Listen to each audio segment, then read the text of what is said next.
हमारे यहाँ बहुत सारे लोग जो ज्वाइन कर रहे हैं मेरे साथ में, कुछ मराठी भाषी है, हिंदी भाषी है, इंग्लिश भाषी है। दिल्ली से नेशनल मीडिया से लोग यहां उपस्थित हैं। सुबह से बहुत लोगों का फोन आ रहा है कि मिलिंद जी, आपने आपके फैमिली का 55 साल पुराना रिश्ता कांग्रेस के साथ क्यों तोड़ा। मैं एक बात कहना चाहता हूं सबसे पहले कि मैं पार्टी के सबसे चैलेंजिंग दशक, सबसे चैलेंजिंग डेकेड में मैं पार्टी का लॉयल रहा हूं। अफसोस की बात है कि आज की कांग्रेस और 1968 की कांग्रेस, जब मेरे स्वर्गीय पिताजी ने इस पार्टी में शामिल किया हुआ, और 2004 की कांग्रेस जब मैं इस पार्टी में शामिल हुआ, दोनों कांग्रेस में बहुत अंतर है, बहुत फर्क है। यदि कांग्रेस और यूबीटी कंस्ट्रक्टिव और सकारात्मक सुझावों और मेरिट और योग्यता को महत्व देते तो आज एकनाथ जी और मैं यहां नहीं बैठे होते। एकनाथ जी को एक बड़ा फैसला लेना पड़ा, मुझे एक बहुत बड़ा निर्णय लेना पड़ा, और आज जो अफसोस की बात है कि वही पार्टी, जिस पार्टी ने 30 साल पहले, जब देश के पूर्व प्रधानमंत्री डॉक्टर मनमोहन सिंह जी देश के वित्त मंत्री हुआ करते थे, the same party that ushered in economic reforms 30 years ago is a party that is abusing industrialists, abusing businessmen, and calling businessmen anti-nationals. The same party that used to offer constructive suggestions to this country on how to take the country forward, आज उस party का एक ही उद्देश्य है कि मोदी जी जो कहेंगे, जो कहते हैं, जो कर्म करते हैं, ऑटोमेटिकली उसके खिलाफ बोलो। कल को यदि मोदी जी कहेंगे कि कांग्रेस पार्टी एक बहुत अच्छी पार्टी है, तो उसका भी विरोध करेंगे। और मैं एक बात कहना चाहता हूं कि मैं जिस राजनीति में विश्वास करता हूं, मैं पॉलिटिक्स ऑफ गेन, GAIN में विश्वास करता हूं। गेन का मतलब growth, aspiration, inclusivity and nationalism. मैं पेन की राजनीति में विश्वास नहीं करता हूं, PAIN, पर्सनल अटैक्स, इनजस्टिस और नेगेटिविटी। मैं एकनाथ जी को एक बात कहना चाहता हूं कि सुबह से, एकनाथ जी आपने भी स्वयं देखा होगा कि हर एक ट्रेडर एसोसिएशन, जिनके वजह से आज हम गर्व से कहते हैं कि मुंबई देश की आर्थिक राजधानी है, कपड़ा बाजार से लेकर metal and stainless steel market, Zaveri Bazaar से लेकर डायमंड मार्केट, सभी लोग हमारे साथ हैं। और लोगों ने मुझे फोन करके कहा है कि मिलिंद जी, हम आपके नेतृत्व में एकनाथ जी के साथ, हम उनके हाथों को मजबूत करना चाहते हैं। शिवसेना के माध्यम से हम नरेंद्र मोदी जी के हाथों को मजबूत करना चाहते हैं, और एक बार मुंबई को देश की आर्थिक राजधानी बनने में हम मुंबई के हाथों को, मुंबई की अर्थव्यवस्था को बढ़ावा देना चाहते हैं, मजबूत करना चाहते हैं, ताकि सामान्य लोगों को रोजगार मिले।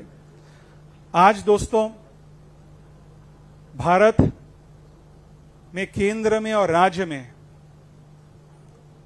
मजबूत सरकार की आवश्यकता है, और हम सबके लिए बहुत बड़ी गर्व की बात है कि केंद्र में हमारे यशस्वी प्रधानमंत्री नरेंद्र मोदी जी के नेतृत्व में भारत अधिक मजबूत है।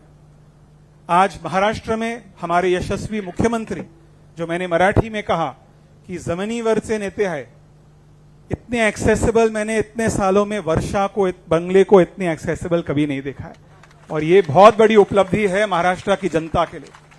उनके नेतृत्व में हमें मुंबई और महाराष्ट्र को आगे ले जाना होगा, और मोदी जी और एकनाथ शिंदे जी के नेतृत्व में आज मुंबई और भारत अधिक सुरक्षित है।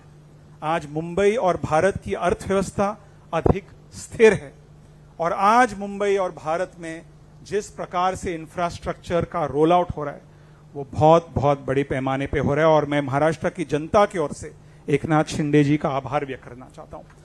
कभी हम सोच नहीं सकते थे इस मुंबई में इतने सालों से, जो मैं एक बात ऐड करना चाहूंगा कि पिछले 10 वर्षों में शिंदे जी मुंबई पर एक भी आतंकवादी हमला नहीं हुआ है। ये मुंबई करो के लिए एक बहुत बड़ी उपलब्धि है, मुंबई करो के लिए एक बहुत बड़ा अचीवमेंट है, लेकिन इस अचीवमेंट का कारण है नरेंद्र मोदी जी और एकनाथ शिंदे जी की नीतियों।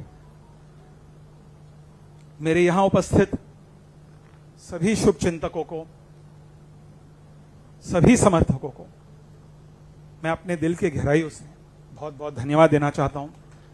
आपने सुख और दुख में मेरा साथ दिया। आप सब जानते हैं कि ये निर्णय, मेरे लिए ये निर्णय लेना आसान नहीं था, लेकिन जो यहां उपस्थित है और जो यहां हमारे साथ आज नहीं है, मैं इस मंच के माध्यम से आप सभी से निवेदन करना चाहता हूं कि आइए एक सुनहरा भविष्य बनाने के लिए हम बाला साहेब के शिवसेना के माध्यम से एकनाथ शिंदे जी के हाथों को मजबूत करें, नरेंद्र मोदी जी के हाथों को मजबूत करें और मुंबई, महाराष्ट्र और भारत की और बेहतर सेवा करें।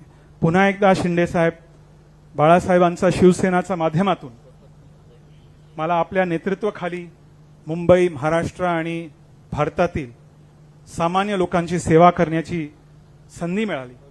या संधीबद्दल मी आपल्या मनपूर्वक आभार व्यक्त करतो आणि मी येथे उपस्थित असलेल्या सर्व शिवसैनिकांना सांगू इच्छितो की मी तुमच्या सोबत प्रामाणिकपणे पक्षाला वाढवण्यासाठी काम करेन। धन्यवाद।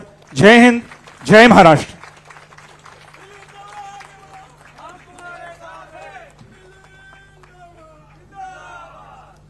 धन्यवाद मिलिंदजी देवरा सर। खरं तर आजपासून 4 दिवसापूर्वी विधानसभेच्या सभापतींनी जो निकाल दिला तो महाराष्ट्राच्या पप्पू आणि त्यांच्या पप्पांना झटका होता, आणि आजचा हा प्रवेश हा भारताचा पप्पू आणि त्यांच्या मम्मासाठी मोठा झटका आहे।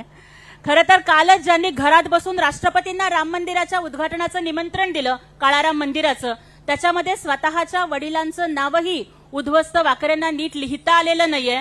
त्यांनी ठाकरेचा ठ न लिहिता झ लिहिलाय। म्हणजे मी जे दसरा मेळाव्यात बोलले होते की ठाकरे आडनाव हे फक्त बाळासाहेबांना शोभतं, उद्ध्वस्तजी हे वाकरेच आहेत, ज्यांना बाळासाहेबांचं नाव लिहिता येत नाही, ते त्यांचे वारसदार विचारांचे कधीच बनू शकत नाहीत, कारण ठाकरेंचा ठ हा ठामपणा दाखवतो आणि तो ठामपणा फक्त आणि फक्त एकनाथजी शिंदे साहेबांच्याकडे आहे।